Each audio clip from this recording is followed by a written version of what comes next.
अमावस्या व्रत कथा। पहला अध्याय।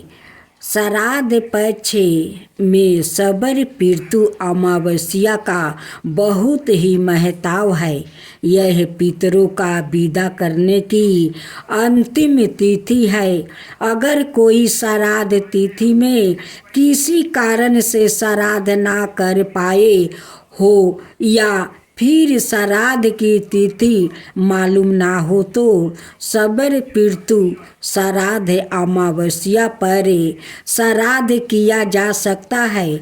आओ इस तिथि के महत्व की पौराणिक कथा क्या है यह जानते हैं। दूसरा, देवताओं के पितृगण अग्नि वस्त्र जो सोमपथ लोक में निवास करते हैं, उनकी मानसी कन्या अछोद नाम की एक नदी के रूप में अवस्थित हुई।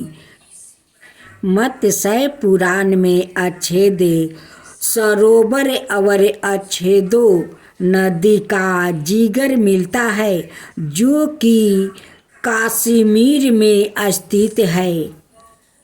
तीसरा, एक बार अछेदा ने 1000 बरस तक तपस्या की, जिससे प्रसन्न होकर देवताओं को पितृगण अग्निपद और महिष पद अपने अन्य पितृगण अमावस्या के साथ अछेदा को वरदान देने के लिए आश्विन अमावस्या के दिन उपस्थित हुआ। अब चौथा, उन्होंने अछेदा से कहा कि हे पुत्री, हम सभी तुम्हारी तपस्या से अति प्रसन्न है, इसलिए जो चाहो वर मांग लो। लेकिन अछोदा ने अपने पितरों की तरफ ध्यान नहीं दिया और वो अति तेजस्वी पितृ अमावस्या को अपलोक निहारती रही।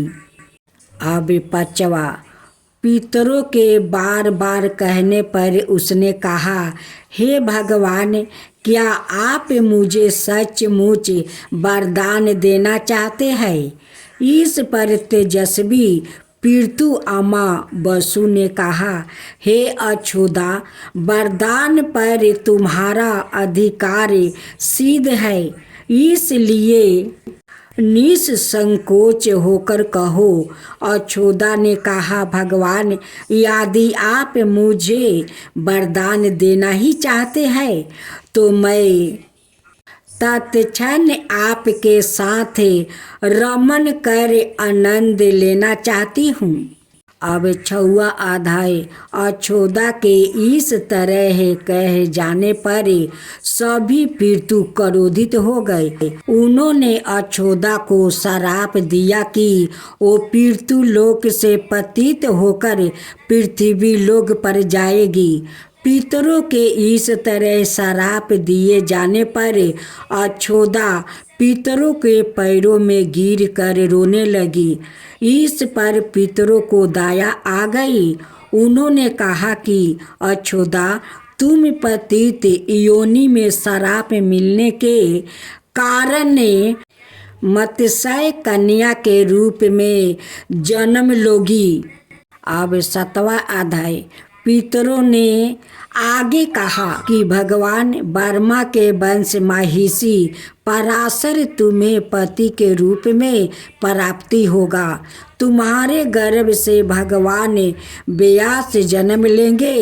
उसके उपरांत भी अनाय दिव्या वंशों में जन्म लेते हुए तुम श्राप से मुक्ति होकर पुण्य पितृलोक में वापस आ जाओगी। पितरों के इस तरह कहे जाने पर अछोदा शांत हुई। अब 8वां।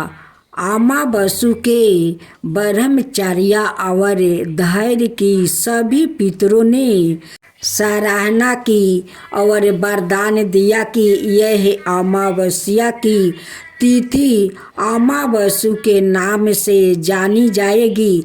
जो प्राणी किसी भी दिन श्राद्ध ना कर पाए वो केवल अमावस्या के दिन श्राद्ध तर्पण करके सभी बीते 14 दिनों का पुण्य प्राप्ति करते हुए अपने पितरों का तर्पित कर सकते हैं। तभी से प्रत्येक माह की अमावस्या तिथि को सर्वाधिक महत्व दिया जाता है और यह तिथि सबर पितृ श्राद्ध के रूप में भी मनाई जाती है। अब 9वां अध्याय। उसी पाप के प्रायश्चित हेतु कालांतर में यही अछोदा महिष पराशर की पत्नी और वेद व्यास की माता सत्यवती बनी थी। सत्य पश्चात समुद्र के वंशभूत शांतनु की पत्नी हुई और 2 पुत्रा चित्रागद्य और पवित्रा बिरिया को जन्म दिया था। इन्हीं के नाम से कलियुग में अष्ट का श्राद्ध मनाया जाता है। अब 10वां अध्याय संबंधित जानकारी। सबर पितृ अमावस्या पिंड दान और तर्पण का अर्थ नियम एवं प्रकार। सबर पितृ अमावस्या इस दिन इन 8 धार्मिक पाठ से मिलेगा। पितृ के आशीष श्राद्ध या सबर पितृ अमावस्या को खिलाया जाता है।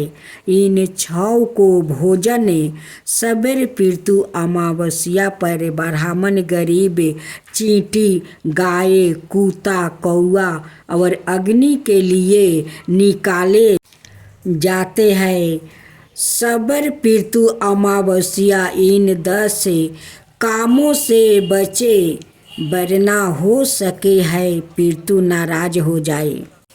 इस कथा के अनुसार महाभारत के दौरान कर्ण की मृत्यु हो जाने के बाद जब उनकी आत्मा स्वर्ग में पहुंची तो उन्हें बहुत सारा सोना और गहने दिया गया।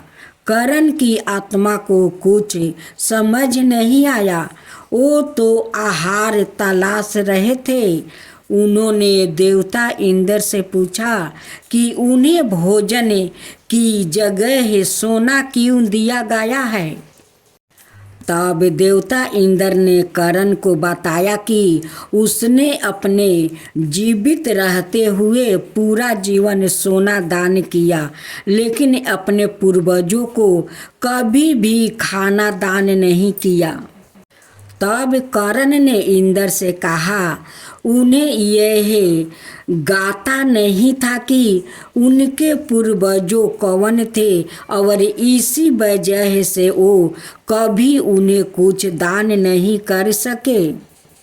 इस सब के बाद कर्ण को उनकी गलती सुधारने का मौका दिया गया और 16 दिन के लिए पृथ्वी पर वापस भेजा गया, जहां उन्होंने अपने पूर्वजों को याद करते हुए उनका श्राद्ध कर उन्हें आहार दान किया, तर्पण किया। इन्हीं 16 दिन की अवधि को पितृ पक्ष कहा गया है। अतः इस कथा को पढ़ने अथवा सुनने का बहुत महत्व है। पितृ पक्ष की कथा। एक छोटा लड़का जिसका नाम राहुल था अपने दादा दादी के साथ रहता था। उसके माता पिता बचपन में ही गुजर गया था। राहुल का दादा दादी को उससे बहुत लगाव था। राहुल भी बहुत अपने दादा दादी से बहुत प्रेम करता था।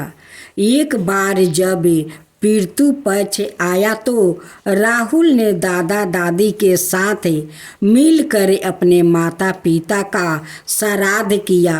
श्राद्ध के बाद राहुल ने अपने दादा दादी से पूछा कि पितृ पक्ष क्यों मनाया जाता है। इस पर उसके दादा ने जवाब दिया कि इस पितृ पक्ष एक ऐसा समय है जब हम अपने मृत्यु पूर्वजों को याद करते हैं और उन्हें श्राद्ध जीली देते हैं। साथ ही हम पूर्वजों की आत्मा की शांति के लिए उन्हें भोजन, पानी और अन्य चीज़ें अर्पित करते हैं।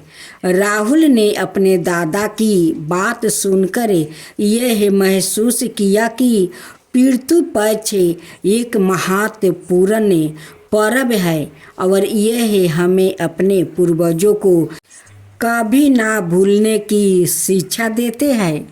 एक और कथा। रीमा की एक लड़की थी जो हमेशा दूसरों को मदद करने के लिए तैयार रहती थी। एक दिन रीमा मंदिर गई जहां उसने एक बूढ़ा आदमी को रोते हुए देखा।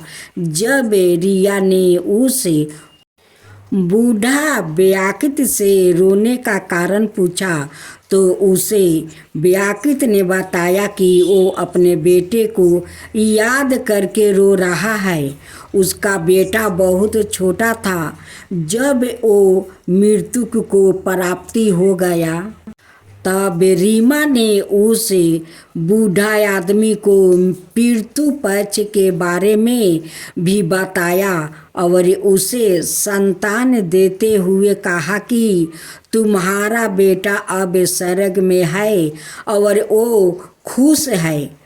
बूढ़ा आदमी ने रीमा को धन्यवाद दिया।